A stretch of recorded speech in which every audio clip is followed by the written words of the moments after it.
Bonjour à tous et bienvenue dans cette nouvelle vidéo sur ma chaîne YouTube et on se retrouve aujourd'hui pour la review de Les Traîtres, épisodes 7 et 8 de la saison 2. Je vais avoir du mal tout le long de la review, je vous le dis, donc ne m'en tenez pas rigueur parce que je vais certainement utiliser le mot épisode au singulier et pas les épisodes parce que j'ai un mal de chien à appréhender qu'on a eu 2 épisodes hier. Pour moi, on a eu un très long épisode, comme on peut avoir par exemple, vous savez, dans certaines séries télé, où vous avez des épisodes qui sont des épisodes standalone, et puis d'un coup vous avez un double épisode, soit qui conclut la saison, soit qui a un middle season, ou je sais pas quoi ce que tu veux, et qui se déroule sur 2 épisodes. C'était notamment le cas dans cet épisode de Stargate, de Walking Dead, de ce que vous voulez, etc. Où les épisodes sont d'un seul trait en fait. Alors il y a souvent un cliffhanger quand même, mais là ce qui a manqué d'ailleurs dans l'épisode de Les Traîtres, on en reparlera, l'épisode 7, mais là c'était vraiment ça, donc je vais avoir du mal à vous dire les 2 épisodes. Normalement j'essaye de bien paramétrer en dessous pour que vous ayez la partie audience puis la partie épisode 7 et épisode 8. Je vais essayer de respecter ça mais c'est pas évident. Petite parenthèse avant de commencer, aujourd'hui je tourne dans ma nouvelle pièce collection et dans ma nouvelle configuration avec une nouvelle lumière, le micro, le décor, etc. N'hésitez pas à me dire si c'est mieux que d'habitude, comme d'habitude, etc. Ça m'intéresse énormément. Dites-le moi dans les commentaires. Moi, j'ai l'impression que c'est plutôt pas mal. Avant, je tournais à la lumière du jour et honnêtement, des fois, il y avait des lumières qui n'étaient pas bonnes. Là, au moins, j'aurai toujours la même. Je peux régler encore, je peux faire des petits réglages, etc. avec ma lumière, la ring light et tout. Je peux faire 2-3 trucs. Donc, c'est grâce aux résultats de la chaîne ces derniers temps que j'ai pu acheter ce matériel. Donc, je vous en remercie. Donc, n'hésitez pas à me faire des retours pour savoir un peu comment... voilà, qu'est-ce que vous en pensez? Ça m'intéresse énormément. Parenthèse refermée. On va commencer par la partie audience, parce qu'elle est très intéressante. Bien plus que d'habitude. Alors là, d'habitude, c'est très intéressant, mais là, c'est hyper intéressant. Pourquoi? Parce que hier, à la grande surprise générale, le programme qui a fini premier, en termes de nombre de téléspectateurs, c'est la carte au trésor, avec 2 439 000 téléspectateurs, 14,7% d'audience, énorme succès pour Cyril Ferraud. Sachez-le, c'était le dernier inédit. La semaine prochaine, je sais pas ce qu'il y a la semaine prochaine, mais en tout cas, c'est pas la carte au trésor, c'est fini. La saison d'Inédit est terminée. Donc, précision, ça veut dire que la semaine prochaine, je sais pas ce qu'ils vont mettre sur France 3, mais je pense que ça sera moins fort que la carte au trésor, je pense. Je sais pas, on va voir. Hein. Et donc, ça peut laisser une énorme place pour le score de la finale des Traîtres, parce que je pense que le public est sensiblement le même, un public très familial, etc. Et donc, je pense que si TF1 n'a pas un gros film, comme par exemple c'était le cas hier, ça peut être un énorme succès pour M6. Donc quand je vous parlerai des audiences la semaine prochaine, ça se fera très attentif parce que je pense que ça sera très intéressant. Ceci étant dit, sur TF1, il y avait le film Rendez-vous chez les Malawa. Bon, je ne l'ai pas vu ce film, je ne connais pas. 2 194 000. Là, on voit quand même que quand c'est pas des gros big guns, des films cultes, les bronzés, les machins, les trucs, ça marche quand même un peu moins bien. C'est moins le côté voilà, bulldozer. Ça a fait 12,7% d'audience et 2 194 000 comme je disais. Les Traîtres, eux, sont meilleurs en audience, 2 231 000, qui est un score sensiblement équivalent à celui de la semaine dernière, avec 12% d'audience. Mais là où ça s'est joué sur... donc ils ont fait plus en nombre de téléspectateurs, mais moins en part de marché. Mais ce qui m'intéresse le plus, c'est Les Traîtres, qui est leader sur les parts de marché. Notamment M6 a communiqué sur Twitter pour dire que c'était presque un record sur les enfants, par exemple. Et le programme d'hier, je trouve, se prêtait extrêmement bien à être regardé avec des enfants, parce que il y avait moins de strates, il y avait moins de discussions, il y avait moins de machin, il y avait plus d'épreuves. Et je pense que pour le côté familial, pour les enfants, je pense que c'était un épisode qui marchait bien pour eux hier soir. Il faut penser aussi à tout le public, j'ai déjà dit, pas uniquement qu'à moi, jeune, qu'à des adultes, quarantenaires, cinquantenaires, à des personnes âgées. Il faut un peu rassembler tout le monde et c'est un programme qui fait ça. Et je pense que c'était plutôt malin. Et par exemple, sur la femme responsable des achats, enfin la personne responsable des achats, ils ont fait une part d'audience à, je sais plus, 21%, ce qui est vraiment très très fort. Enfin voilà, vraiment, c'est un beau succès pour Les Traîtres. Je pense que la chaîne est contente. De toute façon, elle a commandé une nouvelle saison. On va passer maintenant directement à la review. Elle va être très longue parce que j'ai plein de choses à dire. Il y a tellement de choses à analyser que j'ai peur que la vidéo soit trop longue. Je sais qu'il y en a certains qui aiment bien les vidéos longues, il y en a d'autres qui les aiment pas, je le sais parce qu'il y en a qui me commandent ça. C'est jamais méchant mais ils me disent voilà, tu pourrais aller plus vite, etc. Le problème c'est que si je vais plus vite, il y a moins d'analyse, il y a moins de choses. Donc prenez un petit café, un thé vert, ce que vous voulez, n'importe quoi, une glace si vous voulez, hein, mais ça risque d'être un peu long parce qu'il s'est passé énormément de choses sur lesquelles je veux revenir. Donc voilà, installez-vous, on va passer à la review de l'épisode 7. Alors on commence la review avec l'épisode 7. Et petit encart juste avant de commencer, pour information, je pars en vacances demain, vendredi. Et donc, malheureusement, je ne regarderai pas la finale en direct mercredi, je la regarderai seulement certainement samedi ou vendredi soir en revenant selon l'heure où je reviens. C'est encore un peu flou, mais voilà. Pourquoi je vous en parle? C'est parce que je serai pas là sur Twitter et je vais essayer d'éviter de me faire spoil. Je sais que ça va être difficile, parce qu'évidemment, voilà, on peut me contacter sur Insta, on peut me contacter un peu partout, mais je vais essayer de ne pas me faire spoiler. Ça va pas être évident, mais je vais essayer pour ne pas me gâcher le plaisir et pouvoir rattraper l'épisode le vendredi en revenant ou le samedi. Donc ce qui fait que la review, vous l'aurez seulement samedi. Samedi à, je sais pas, en début d'après-midi ou vers 17h, je sais pas, quelque chose comme ça.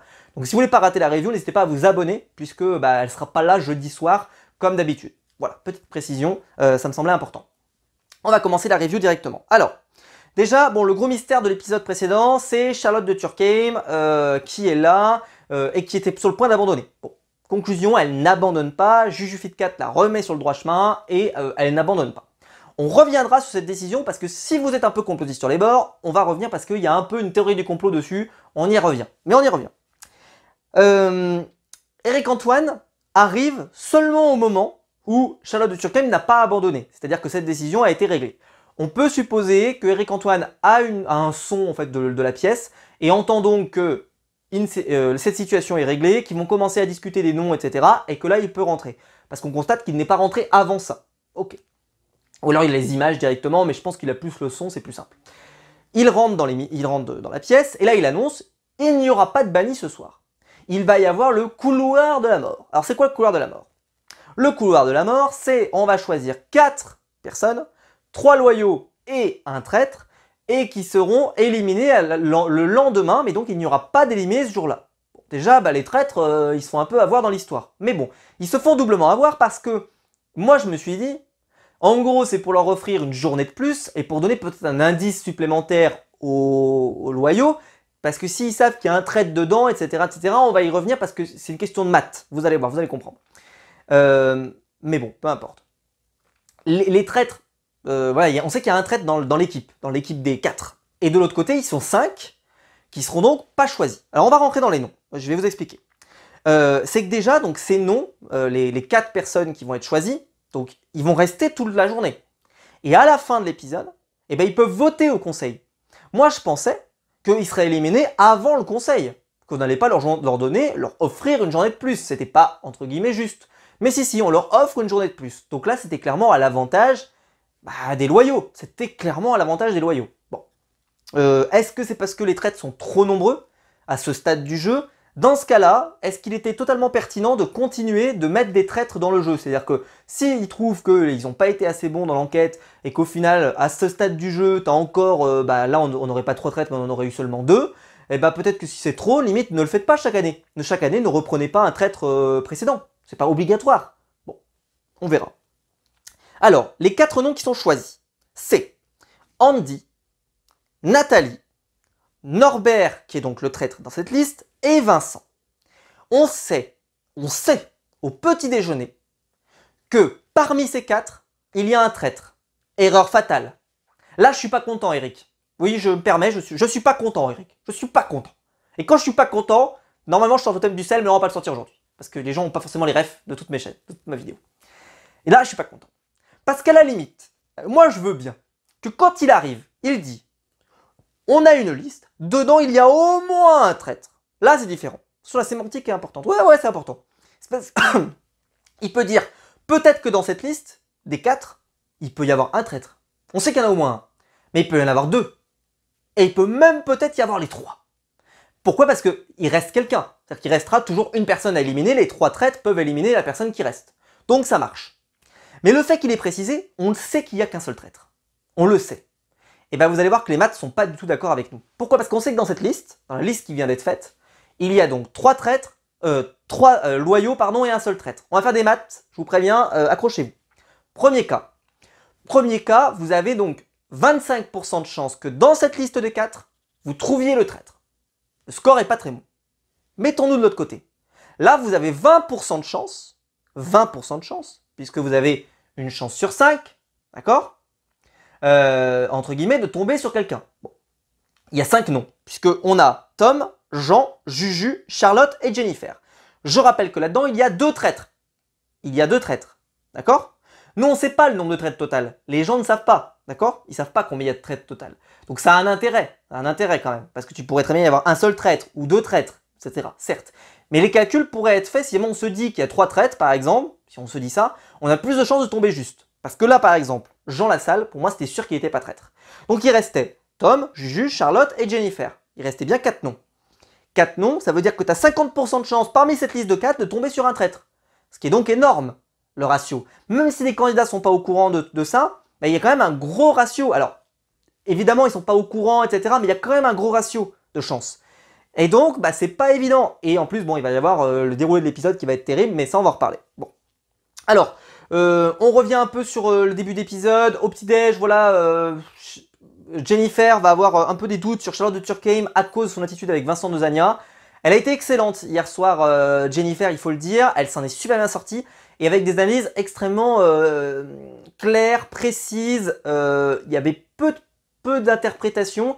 Je préfère sa façon de jouer à celle de Vincent, par exemple. Ceci étant, lors de la table, par exemple, je trouve qu'elle a fait la meilleure déclat, mais on peut supposer que c'est pas la première qui a parlé, mais une des dernières, parce que, en fait, elle rassemble toutes les preuves accumulées.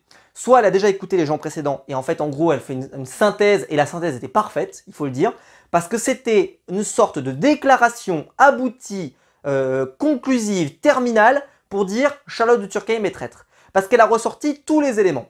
Mais on va y revenir parce que, malheureusement, tout l'enjeu de l'épisode, pour moi, n'a servi à rien. Pourquoi? Parce que ensuite, donc Eric Antoine arrive, dit que personne n'a été éliminé, blablabla, ok.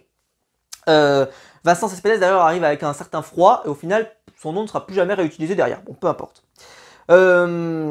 L'arrivée lors des épreuves. Donc déjà, il y a l'arrivée de Jean Lassalle qui était très drôle. Jean Lassalle a été immensément drôle. On va essayer d'en parler. Je vais essayer de vous réexpliquer pourquoi c'était très drôle. L'accès au grenier. Alors, vous pouviez récupérer donc les infos et les déclarations et les interviews des anciens candidats, des anciens, qui peuvent, évidemment pas les traîtres, hein, évidemment, mais les anciens loyaux, quelles étaient leurs pistes avant d'être éliminés. Alors j'ai envie de dire, ils peuvent très bien s'être trompés. C'est pas forcément une assurance vie. Et donc, en vrai, ça n'a pas grand intérêt ce qui va passer dans le grenier. Mais, ça va avoir quand même une incidence, c'est que le grenier, il va y avoir une sorte d'unanimité pour sortir un prénom, et je vais en parler. Bon.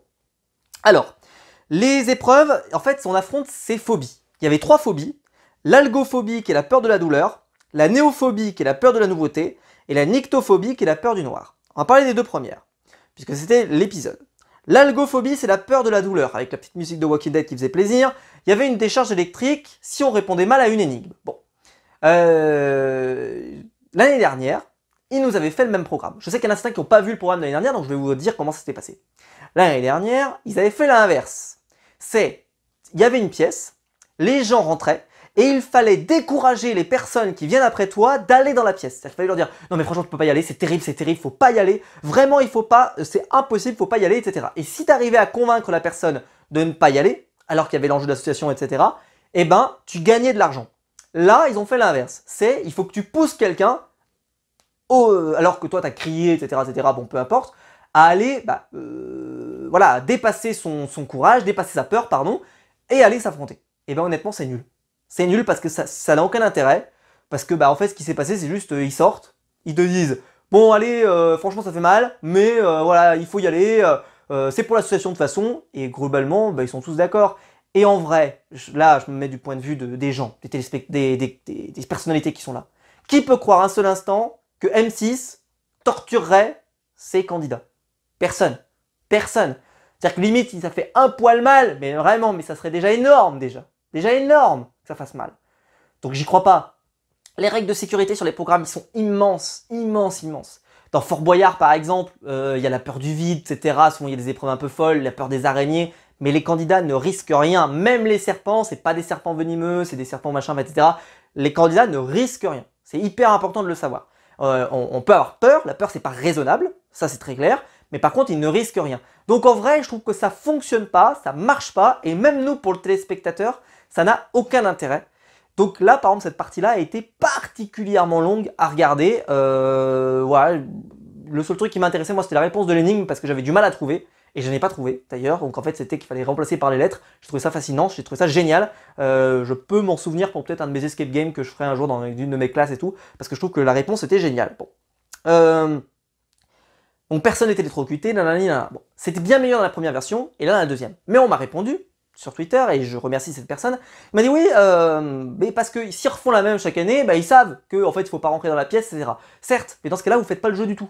C'est-à-dire que tu fais autre chose, la peur de quelque chose d'autre, je m'en fous, mais tu la ressors pas chaque année. Tu la sors de temps en temps, le temps que les gens l'aient un peu oublié, genre tous les 5 ans ou tous les 7 ans, tu vois, parce que tout le monde regarde pas le programme, c'est bien que les personnalités vont pas regarder, vont regarder leur programme et peut-être pas tous les autres, etc. Bon, peu importe, mais t'arrives et t'as oublié, c'est pas très grave. Mais là, si c'est tous les ans, c'est sûr que c'est con. Mais dans ce cas, tu changes, tu fais la peur du vide, tu fais la peur d'autres choses, etc. Mais j'ai trouvé que c'était inintéressant. L'année dernière, c'était intéressant, mais là, c'était pas intéressant. Ensuite, on a eu la peur, donc, la peur de la nouveauté, la néophobie, avec le repas. Donc, cette scène, je vais pas vous la résumer, parce que si vous... Je sais qu'il y a des gens, des fois, c'est un peu étrange, mais ils regardent que mes reviews. Et ils regardent pas les émissions. Là, d'autres fois, les gens regardent les émissions et écoutent ma review juste après. Je vais pas vous faire le résumé. Ce que je peux vous dire, c'est que Jean Lassalle, il a été à mourir de rire tout le long. Alors, je vais juste vous reprendre les phrases qu'il a dit parce que c'était absolument magnifique. Jean Lassalle, il veut manger. Donc, on lui amène un œuf de 100 ans. C'est un... voilà. Et il arrive, sa déclaration, c'est « Oh bah, il était temps qu'on le mange. Il était temps qu'on le mange. » Si ça fait 100 ans qu'il attend, l'œuf. Alors, en vrai, ça fait pas 100 ans, mais bon, peu importe. Mais cette réplique m'a tué. Derrière, donc, il mange. Lui, il a tout mangé, il dit bon, c'était voilà, une petite sauce, machin, etc. Limite, Philippe Etchebest du pauvre, quoi. Il te discute ça, et après, il te fait, oh, alors que d'un côté de moi, mais l'équipage est en perdition. Mais l'équipage, qu'est-ce que c'est que cet équipage? C'est un rafio, le truc. C'est nul. T'as les trois qui sont là, qui sont en train de bouffer, et lui, il te sort l'équipage comme ça. Oh, mais l'équipage de Luffy, à côté, il peut se rhabiller, mais bon, j'étais mort de rire. Jean Lassalle, il nous précise aussi que lui, pour lui, c'est rien du tout, parce qu'il a déjà mangé une semelle de pantoufles dans sa vie. C'était génial. Et puis après, derrière, quand on lui sert le maquis avec du criquet, il te dit « Mais tu vas voir ce que je vais lui faire, moi, au criquet. » Vraiment, mais la machine de guerre. Les autres vont avoir du mal à manger. Andy va avoir du mal à finir justement ce plat avec le criquet. Elle va pas pouvoir. Alors que je crois que c'est normalement pas dégueu. En fait, faut plus pas avoir peur, parce que en fait, c'est juste croustillant, etc. Mais je crois pas que c'est terrible, les criquets. Voilà, si jamais vous avez en bouffé, c'est pas fou. C'est plus la peur, mais voilà. Alors que l'œuf de 100 ans, c'est vraiment dégueulasse. C'est-à-dire qu'il y a un goût prononcé, etc. Mais le criquet, je crois pas que c'est terrible. À vérifier. Ce que j'ai trouvé bizarre, c'est qu'on avait vraiment l'impression que c'était un repas. Entrée, plat, et donc certainement dessert. Je pense qu'il y a un plat qui a été coupé au montage, et c'est ce qu'a l'air de dire, je crois, JujuFit4 sur un de ses Instagram, qu'on aurait coupé un plat. Je m'en suis douté, c'est pas la première fois qu'il coupe quelque chose. Bon, dommage, c'est tellement drôle. Mais bon, on avait déjà vu, je pense, le maximum. Jean Lassalle était formidable, je me suis régalé. Voilà. Et Andy va donc renoncer, et donc ils vont pas gagner la totalité, ils vont pas pouvoir aller dans le grenier pour cette équipe-là. L'autre équipe va par contre pouvoir aller dans le grenier, puisque eux, ils ont vaincu leur peur. Ça, c'est la fin de l'épisode. Et vous voyez, par rapport à l'épisode précédent dont je vous parlais, enfin, ou même les primes précédents, et ben l'épisode 1, 3 et 5 se finissaient sur un cliffhanger, se finissaient sur un truc où tu avais envie de savoir, soit bah, les candidats se réveillaient le lendemain, ou machin, etc. Là, il n'y a pas de cliffhanger, c'est juste la continuité du précédent, on passe à l'épreuve suivante.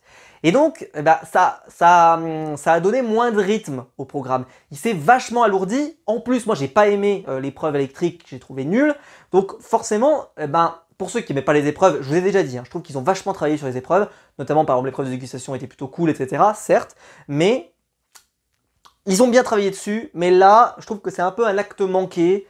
C'est pas aussi réussi que ce qu'on aurait pu espérer, et donc j'ai été un poil déçu. Ce qui fait que je l'ai trouvé un peu long, et on va en parler parce que pour moi la partie la plus longue est venue après, mais on en reparle. On va passer maintenant à l'épisode 8.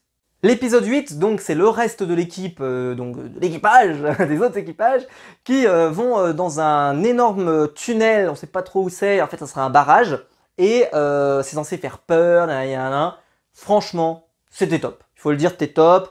Il y avait un côté très flippant, ça a super bien marché sur moi, j'étais hyper investi. L'énigme en plus, moi c'est un truc qui me fait kiffer. C'est un peu comme je vous dis dans Fort Boyard, c'est quand je cherchais le mot-clé, etc., etc. Voilà, moi j'étais aussi investi que j'aimais bien. C'était pas trop long, ça s'est pas trop empâté, contrairement au truc électrique qui était... D'ailleurs le truc électrique ils l'ont plutôt bien fait parce que c'était un peu chiant, donc en fait ils l'ont mixé avec la nourriture, donc c'était sympa. Lors de l'épisode 7, là sur l'épisode 8 ça a vraiment démarré que avec ça. Mais bon, voilà. Ils vont réussir, ils vont trouver le mot-clé, et ils vont remporter, et donc ils auront accès au grenier. Les deux équipes vont passer dans le grenier. Donc dans le grenier, vous avez les anciens candidats qui ont laissé des choses. Soit des indices, soit des vidéos, soit des audios, etc. Claude va laisser des choses, notamment, alors j'ai adoré parce que quand t'as Jennifer qui découvre les propos de Claude, elle dit le petit Claude. Ça m'a fait rire parce que j'ai vraiment l'impression que c'était oh le petit Claude, oh bah alors, hein, bah il est grand le petit Claude quand même, ah, la bestiole quand même, la bestiole, le petit Claude quand même, une bestiole, une belle bestiole, belle bête. Enfin bon, ceci étant, y a que moi que ça fait rire, je vous le dis vraiment en France, y a que moi que ça fait rire. Mais bon, donc là, masterclass de Vincent Cespedes. Vincent Cespedes arrive dans la pièce. Je vous le mime, parce que franchement c'est à mimer le truc. Il arrive, il voit le truc de Kairon, le livre de Kairon, où il avait noté tous les agissements de chacun. Il te dit, oh mais c'est le truc génial, c'est un truc, il va y avoir des indices de fou, mais franchement c'est le truc à gagner, c'était vraiment le truc à consulter, etc.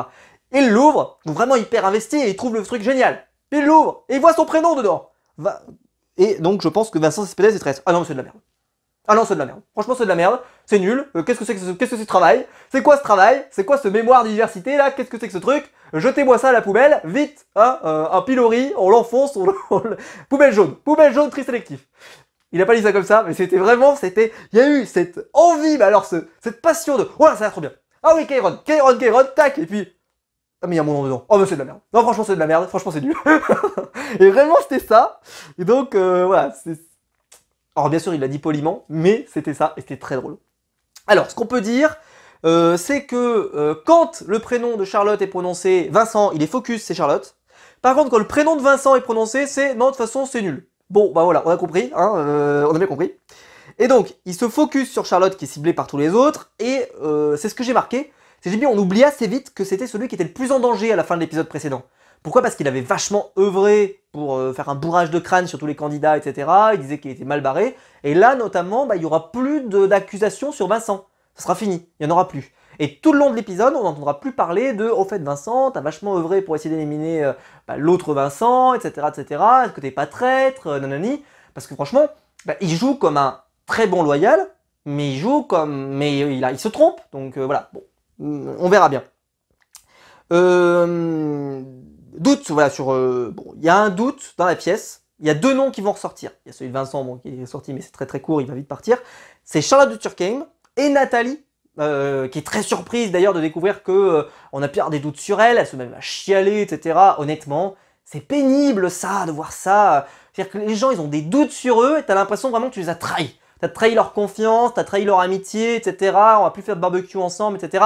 Non mais franchement les gens, le but du jeu c'est d'avoir des doutes sur tout le monde. Donc quand vous avez des doutes sur des gens, c'est pas qu'on vous aime pas, c'est pas qu'on n'a pas confiance en vous, c'est plutôt que il y a un truc qui nous met sur la piste, on a peut-être une réflexion, peut-être un machin. Il y a que des peut-être d'ailleurs, c'est souvent des je pense, je le sens bien, peut-être, machin. Mais il n'y a pas de preuve, il n'y a pas de preuve indubitable. On n'est pas comme dans un système un peu à la Secret Story, tu vois, où tu as plein d'indices avec, je sais pas moi, où tu récupères un indice sur un secret d'un aventurier, tu vois, d'un candidat, et t'as le truc, tu regardes le truc, tu fais ah ouais, bah tiens, t'as le mot, c'est pas, t'as un cerveau, et bah en fait le secret du mec c'était qu'il était mentaliste, tu vois. Je sais pas, je vous prends des exemples comme ça, mais c'est pour vous dire qu'il y a rien, c'est souvent un peu du feeling, c'est comment la personne joue, qu'est-ce qui se passe, comment ça se passe.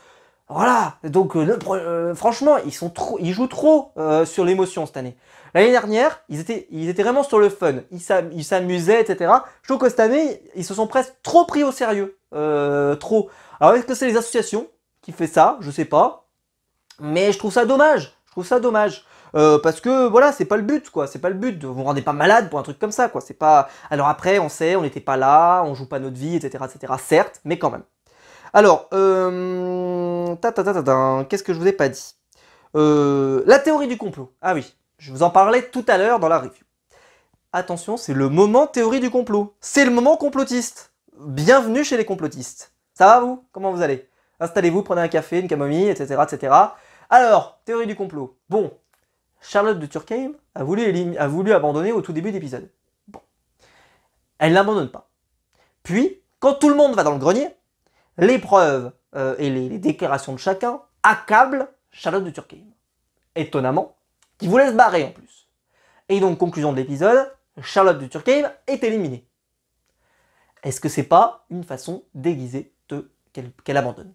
Je lance le machin.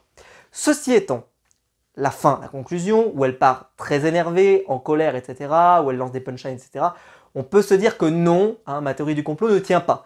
Mais c'est vrai qu'au tout début, quand je l'ai écrit sur ma tablette, donc je l'ai écrit et je le dis, je trouvais que c'était un peu bizarre, parce que vraiment, il y avait, elle voulait partir, d'un coup, il y a toutes les preuves qui montrent Charlotte de Turckheim, c'est obligé que ce soit elle, c'est Charlotte de Turckheim, c'est Charlotte de Turckheim, c'est Charlotte de Turckheim. Ok, bon, très bien. Bon,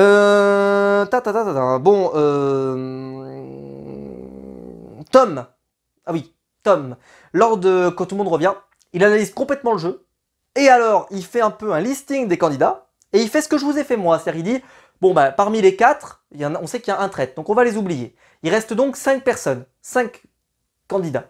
Je suis convaincu que Jennifer n'est pas traître. Elle est complètement motivée dans l'élimination des traîtres, elle est très déterminée, etc. Je ne la vois pas traître. Je pense, sans trop me tromper, que Jean Lassalle n'est pas traître. Il a raison. Il dit je ne suis pas traître non plus. Et bien il reste qui? Juju Fitcat et Charlotte de Turckheim. Et il dit ça à Juju Fitcat. Hein. J'ai envie de dire raisonnement impitoyable, et il a raison, à un moment, les maths sont avec lui, j'ai envie de dire. Alors on sait qu'il n'y a pas 2 traîtres parmi les 5 qui sont là, mais quand même, il y a des grandes chances que tu aies raison, et il a raison. Il y avait des grandes chances qu'il tombe juste en choisissant Juju Fitcat et Charlotte de Turckheim, et c'est ce qui s'est passé d'ailleurs. Charlotte de Turckheim, il a eu juste. Et si jamais il reste focus, la semaine prochaine, Juju Fitcat, elle y passe, hein, parce que sa théorie et sa façon de compter et de faire comme ça les innocents et les coupables, etc. Il est même tombé juste sur Norbert Tarrer. Là, c'est un peu plus flou parce que c'était une chance sur 4 et en fait, c'est juste parce qu'il dit « je crois ma mère je pense pas que Vincent, après tout ce qu'il ait fait, soit vraiment traître. Andy, c'est sûr qu'elle est pas traître. » Et donc, il en arrive au constat que c'est Norbert. Ce que je veux dire par là, c'est que si Tom,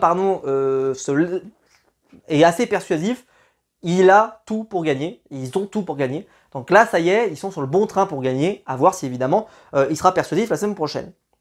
Et le moment un peu compliqué. Vu qu'il y a une accumulation de preuves sur Charlotte de Turckheim, Juju Fitcat finit par dire un peu de « je vais devoir voter contre Charlotte de Turckheim ». C'est ce qui s'était produit lors de la saison dernière. Les candidats avaient voté contre... c'était Ryan, c'est ça, contre qui ils avaient voté parce que tout le monde était sûr que c'était Ryan. Et donc, ils s'étaient mis d'accord en disant « Ok, voilà, nous aussi, même les traîtres, on va voter contre Ryan parce qu'on n'arrive pas à le sauver. » Et il était parti. Là, ça a été un peu le même raisonnement et je trouve que Juju Fitcat a eu raison de le faire. Je sais, tout le monde n'est pas d'accord parce que la déclaration de fin est assez terrible. Alors, on va en reparler parce qu'elle n'est pas si terrible que ça, mais on va en reparler. Tout le monde est d'accord pour Charlotte de Turckheim. Norbert hésite beaucoup, il n'est pas sûr de lui, il n'a pas envie de voter contre Charlotte de Turckheim parce qu'il se dit peut-être qu'il y a un trou de souris dans lequel elle va pouvoir se sortir. Au final, ce ne sera pas le cas, il y aura une grosse unanimité quasiment contre elle. Bon. Ce que j'ai trouvé, c'est que Jennifer était très offensive à la table, sans en faire trop. Elle n'est pas du tout comme Vincent, tu vois, vraiment à faire du bourrage de crâne. C'est plutôt, elle place bien les arguments. C'est-à-dire qu'elle arrive, elle te dit, bon, Charlotte de Turckheim, qu'est-ce qui s'est passé? Il y a eu la déclaration avec Vincent, il y a eu ça. Il y a eu ça, il y a eu ça, il y a eu ça, je suis catégorique, tu es traître. Et c'est vrai que Charlotte de Turckheim est un peu KO debout, parce que, alors c'est très dur de pas prouver que t'es traître, hein, on va pas se mentir, le jeu, franchement, quand tu veux prouver que t'es pas traître, c'est très compliqué. Mais, alors que prouver que t'es traître, c'est plus facile, mais prouver que t'es pas traître, c'est pas facile. Et elle est un peu KO debout, et en plus, ses copains traîtres ne la défendent pas particulièrement. Quand t'es plusieurs, ça marche. Mais là, ils sont plusieurs, mais en fait pas tellement, parce que Norbert et Juju ne l'aident pas tellement. Norbert d'ailleurs dit, alors c'est pas qu'il l'aide pas, mais Norbert dit qu'en gros elle se défend pas bien, et que vu qu'elle se défend pas bien, si lui il se met à la défendre, ça va être pénible pour sa tête, et donc il faut pas qu'il joue là-dessus. Bon. Voilà. J'ai trouvé cette déclaration aussi surprenante, c'est Tom qui déclare que si jamais que là, il est sûr d'aller en finale. J'ai envie de dire, la table aurait très bien pu se retourner contre lui. Donc je trouve ça un peu étonnant comme déclaration, mais bon, peu importe. Et ensuite, donc on a... parce qu'on sait que l'élimination se jouera uniquement parmi les autres. Bon. Charlotte va avoir donc 6 votes, dont Juju Fitcat, 2 votes contre Jennifer, 1 vote contre Jean Lassalle.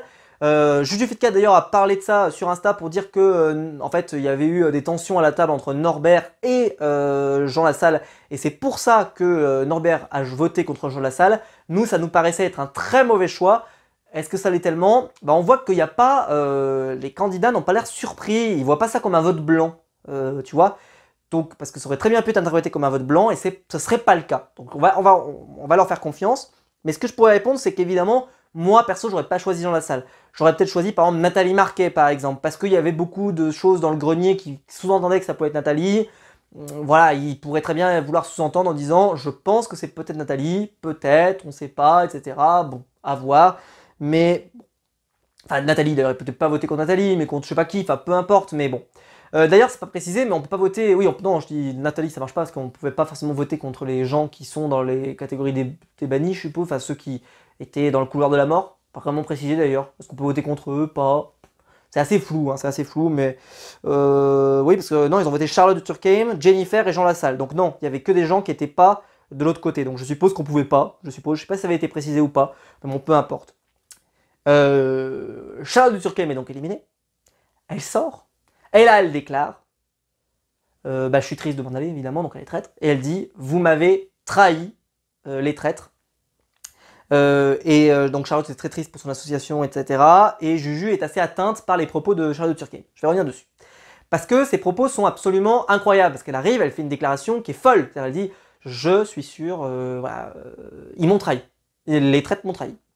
Elle dit voilà, je pensais leur faire confiance et il y a un traître qui m'a trahi. Bon. Il y a un problème là-dessus, etc. Parce que des gens sont pas contents. Parce que d'habitude, ils partent et ils disent rien, et comme ça, au moins, ça sous-entend rien. Là, globalement, ça jette l'opprobre sur, parmi ceux qui ont voté pour elle, qu'il y a un traître. Mais je rappelle qu'il y a aussi les gens qui étaient dans les 4 qui ont voté, et donc dedans, on sait qu'il y a un traître. Est-ce que ça a une si grande insinuation dedans? Pas forcément, elle n'a pas regardé quelqu'un, elle n'a pas pointé du doigt le candidat ou la candidate en question. Et d'ailleurs, quand elle part, après elle rajoute, quand elle part, elle dit « Oula, vous êtes tellement loin, il reste des traîtres, tu vois ». Et donc elle sous-entend qu'il y en a au moins 2, il pourrait même y en avoir 3, tu vois. Enfin, donc elle sous-entend quand même pas mal de choses. Je trouve pas que ça rajoute beaucoup de pierres dans un cercueil pour dire vraiment je suis sûr et certain de qui est traître, qui est pas traître.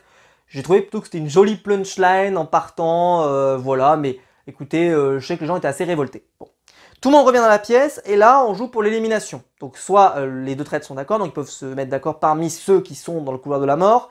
Norbert propose Vincent, Cespedes, et Juju Fitcat propose Andy. Je vais pas revenir sur Juju, sur Andy, parce que honnêtement, c'est normal, justifié, etc. On va revenir sur Vincent. Norbert, pour moi, il fait une erreur en proposant Vincent. Alors pourtant, Vincent, c'est le plus actif, c'est le plus méchant, c'est celui, enfin le plus méchant, vous avez compris, mais c'est celui qui est le plus, vraiment bourrage de crâne, ciblé, etc., etc., ok. Mais, si vous écoutez l'épisode, je vous en ai pas parlé, mais en fait, à un moment, il va voir Norbert, et il dit, nous pour nous, mais il le dit pas pour lui, mais on comprend, il dit, Norbert, c'est vraiment quelqu'un en qui j'ai confiance dans le jeu, c'est quelqu'un, je pense, qui n'est pas traître, il le dit clairement, et il finit par lui jurer sur sa tête qu'il n'est pas traître, et jurer sur la tête de ses enfants, pardon, qu'il n'est pas traître. Et il dit voilà, tu sais que c'est quelque chose d'important, je le dirais pas si je le pensais pas. Et ça, j'ai trouvé ça nul. Je le dis, ne jurez pas sur la tête de vos enfants quand c'est un jeu. Alors je sais, Vincent Cespedes n'a pas menti, certes, donc il n'a pas fait de crime de lèse-majesté. Mais si on va par là, honnêtement, tous les candidats vont passer leur temps à jurer sur la tête de leurs enfants, et ceux qui ne sont pas, qui ont un peu peur voilà, je sais pas, de superstition, ce que tu veux, ne vont pas jurer sur la tête de leurs enfants, et au final, tu trouves les bonnes réponses. Ça ne sert à rien, ne jurez pas sur la tête de vos enfants. C'est pas pour ça qu'on va mieux vous croire ou moins vous croire, je suis désolé. Oui, ça donne une valeur supplémentaire parce qu'on dit vraiment, voilà, oh là là, oui, bravo, je suis sûr que tu as raison, mais honnêtement, c'était pas terrible. Et donc, Norbert propose donc Vincent Cespedes, en qui Vincent, il avait toute confiance, Norbert. Et donc, je pense qu'il valait mieux éliminer Andy, parce que Andy, elle est quand même elle est très active, tout autant que Vincent. Et Norbert aurait peut-être pu avoir une influence sur Vincent Cespedes pour essayer de l'influencer et de l'amener vers un autre résultat, parce qu'on voit qu'il vient le voir. Il vient beaucoup le voir, il vient beaucoup discuter avec lui, il a l'air vraiment d'avoir tissé un lien avec lui, pardon. Les deux ensemble. Donc peut-être que Norbert aurait pu l'orienter en disant maintenant c'est pas Juju, etc., etc. Parce que Juju, il avait gagné une certaine innocence avec ce qui s'est passé avec Thibaut, etc. Je vous en avais parlé. Et là, je pense qu'il y avait moyen... Enfin, je pense que c'est pas un bon choix. Ce n'est que mon avis, je répète, ce n'est que mon avis, mais je pense que ce n'était pas un bon choix d'agir de la sorte. C'est mon avis, vous pouvez ne pas être d'accord, mais je vous laisse évidemment dans les commentaires pour compléter si vous n'êtes pas d'accord avec moi, mais je pense qu'il valait mieux éliminer Andy. C'était plus logique, le choix était logique, elle avait éliminé, voilà, c'est elle qui avait éliminé Guillaume, enfin voilà, on savait qu'elle était pas traître en plus, donc on était sûr. Alors que Vincent, il pourrait presque y avoir un petit doute, même si c'est vrai qu'il n'y a plus tant de doute que ça, mais bon, les deux choix sont bons, hein, les deux choix sont bons, mais je pense que Vincent, le garder, il pourrait y avoir une influence. Alors, je pense qu'aussi, du côté de Jujufitcat, elle, par exemple, elle veut éliminer Andy, alors qu'elle a plutôt des atomes crochus avec Andy et qu'elle pourrait l'orienter aussi. Mais pas aussi fort. Vraiment, Vincent, on sentait qu'il était vraiment très proche de Norbert et peut-être que ça aurait pu servir. Je sais pas si ça va se retourner contre eux ou pas. On verra à la finale si je me suis trompé. Mais si Vincent est éliminé ou pas d'ailleurs. Parce que si Vincent est banni ou pas. Mais bon, on verra bien ce que ça donne. J'ai hâte de savoir. Ça se termine sur un cliffhanger. Je pense que c'est Vincent Cespedes qui va être éliminé parce que honnêtement, les deux choix sont bons. Et Norbert a pas l'air de défendre particulièrement Vincent. Voilà, il a l'air de dire il faut éliminer Vincent. Juju, elle a pas l'air convaincue qu'il faut éliminer un tel ou un tel ou un tel. Donc je pense que c'est Vincent qui est parti. On verra bien. En tout cas, c'était un bon épisode, c'était un bon programme. Il y a eu beaucoup de longueur, c'est ça qui a manqué au programme, c'est que contrairement aux autres épisodes qui étaient hyper rythmés, celui-ci manquait de rythme. En fait, il a manqué ce cliffhanger de l'épisode 7. Je sais pas ce qu'ils auraient dû faire comme cliffhanger, j'en sais rien. Parce que honnêtement, si le cliffhanger c'était oh là là, il crie, machin, etc. Non, ça marchait pas super. Peut-être autre chose, j'en sais rien. Je sais pas. J'ai pas la bonne réponse. Peut-être pas la bonne réponse. Mais j'étais pas convaincu. Je suis moins convaincu que les précédents. Ceci étant, parenthèse, j'ai vu la bande-annonce donc de l'épisode prochain et la bande-annonce donne vachement envie. La table finale a l'air formidable, géniale. Ça a l'air d'être plein de tensions, plein d'émotions, tout ce qu'on avait eu l'année dernière aussi. Donc je pense qu'on va se marrer. Ça va être super. J'espère qu'on aura encore du show Jean Lassalle parce qu'il a été génial. Voilà, il a été vraiment très très drôle. Donc j'espère qu'on va avoir une super finale pour nous tous parce que franchement le programme est tellement d'une bonne qualité que je suis ravi de la qualité du programme tout simplement. Voilà. J'espère que la vidéo vous aura plu. Si c'est le cas, en tout cas, vous pouvez la liker, vous pouvez vous abonner, vous pouvez la partager sur les réseaux sociaux. Il y a le bouton rejoindre ici juste en dessous pour devenir un membre soutien de la chaîne et je vous en remercie. C'est grâce à vous, c'est grâce à votre soutien que je peux m'acheter du nouveau matériel ou des choses comme ça. Donc n'hésitez pas si vous avez envie de soutenir la chaîne. C'est toujours un grand plaisir que j'accepte. Voilà, on se retrouvera nous très vite pour de nouvelles vidéos. Je pense que j'enregistrerai des vidéos en avance, donc vous aurez quand même des vidéos, mais vous n'aurez pas la vidéo de les traîtres jeudi prochain, mais seulement samedi. Donc voilà, on se retrouve en tout cas très vite pour des nouvelles vidéos sur ma chaîne YouTube. Ciao!